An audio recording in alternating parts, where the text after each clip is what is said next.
Well, folks, I got some sad news for you. If you sent Donald Trump a friend request on Facebook this week, he is not going to accept it because, I'm sure as anybody who's been reading the news this week understands, Donald Trump has now been indefinitely suspended, which is just a fancy phrase for banned from both Facebook and Instagram, which, by the way, is owned by Facebook.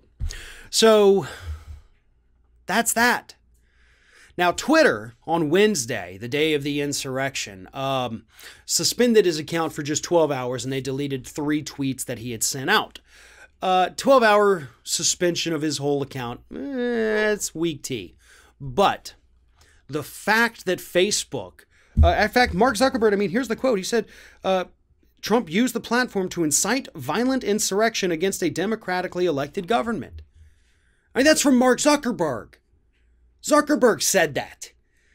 And he said, we're not going to have that. Like, you're out, you're gone, you're done, dude. Goodbye. Now, there's 2 things I need to talk about with this. First and foremost, the microphone issue. And I have mentioned this plenty of times in the past, but I'll say it one more time here just to refresh memories or talk to any new people who may not be familiar with it. Social media is Donald Trump's biggest microphone. Had it not been for social media, Donald Trump would not have been nearly as loved or as successful in his campaign. Absolutely not. That is how he talks to people. That is how he lies to people. That is how he manipulates people. Think about it this way. Most people in this country are not going to a Trump rally. However, a lot of people in this country, tens of millions, follow him on Twitter. They see what he says and they either use it to be enraged or use it to praise him. Facebook is not quite as powerful as Twitter, but it is powerful in its own right. And now he's lost that one, so all he has is Twitter. And Twitter has made it clear that they're pretty much planning on banning him as soon as he leaves office. So, yeah, they did issue that statement again, I think a week and a half ago, saying that, yeah, January 20th, just to remind everybody, he loses protections and has just the same rights as you. If he screws up, he's gone. So I think Twitter eventually will end up banning him, and taking those microphones away from him is absolutely going to destroy any political future this guy thinks he may have. But the second thing here, why is Facebook suddenly like, all right, screw it, get him out of here?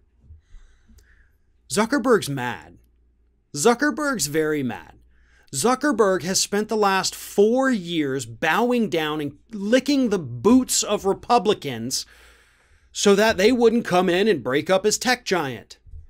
And how did they reward him even after he gave money to their campaigns and he met with them in private? Hell, Zuckerberg even met with Tucker Carlson and Glenn Beck.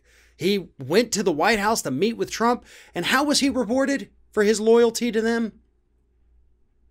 Well, the DOJ antitrust lawsuit. So yeah, Zuckerberg's pissed. Now, Zuckerberg deserves the DOJ antitrust lawsuit. Absolutely 100%, and I hope he loses everything. But it's also kind of fun to see, like, dude, that's what happens when you cast your lot in with these Republicans. They want everything from you, but they won't do a damn thing to help you in return.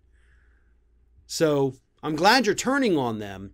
Problem is, you never should have been on their side in the first place.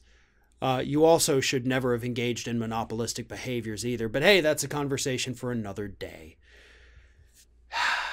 It's karma. Karma all the way around. Karma for Zuckerberg, karma for Trump, and karma for everyone in between there.